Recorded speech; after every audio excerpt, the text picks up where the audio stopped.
আমাদের প্রধানমন্ত্রীর কাছে রিকোয়েস্ট, আপনি অতি শীঘ্রই এটা ফয়সালা করে দেন। ছাত্র আন্দোলন মাইনে নিতে হবে। এইভাবে রাস্তাঘাট আটকায় গরিব মানুষরা কষ্ট দেবে কেন? কালকে বসেছিলাম 6 ঘন্টা এলিফ্যান্ট রোড, আজকে বসেছি 3 ঘন্টা এই জায়গায়। আমাদের বউ বলান খাবো কি?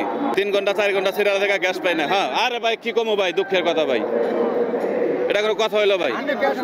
হ্যাঁ, 4 ঘন্টা সিরিয়াল থেকে গ্যাস পাই 80 টাকার। আমাদের দেশের গ্যাস, আমরা গ্যাস পাই না।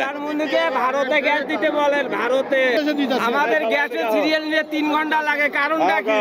বাংলাদেশের গ্যাস আমরা বাংলাদেশে কম দামে পাবো, কম দামে।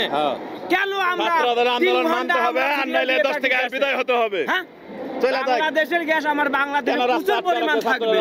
কাউয়া মন্ত্রী কয় নাকি কয়, আমি কয় হ্যাঁ কাউয়া মন্ত্রী করতে চাই না, কিন্তু হ্যাঁ দেখে না এটি গ্যাস বাংলাদেশের সরকারের মধ্যে দেখে না এটি। আমরা কেন দেব? বাংলাদেশের আমার গাড়িতে ছিল রুগী, আমি যাব হলো ধানমন্ডি সেন্ট্রাল হাসপাতালে। আমার রুগীটা মনে কষ্ট নিয়ে নামে চলে গেল। এভাবে আন্দোলন সব রাস্তা বন্ধ, ঘাট বন্ধ।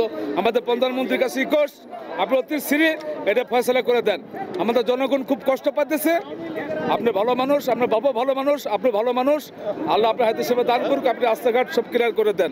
মানুষের মনে কষ্ট দেন না, মানুষের মনে কষ্ট দিলে জিনিসটা ভালো হবে না।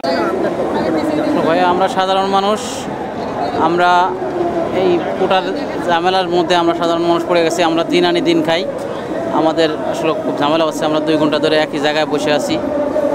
এখন সারাদিন কষ্ট পরিশ্রমের পরে এখন বাসায় যাব, এই সময়টা আমরা খুব ঝামেলা আছি। পুলিশের উচিত ছিল অথবা এদের সাথে নেগোসিয়েশন করা, এরা এদের সাথে সংশোধন করা, এরা কী চায় যদি সম্ভব হয় সরকারের এদের দাবি মেনে নিতে, তা মেনে নিক।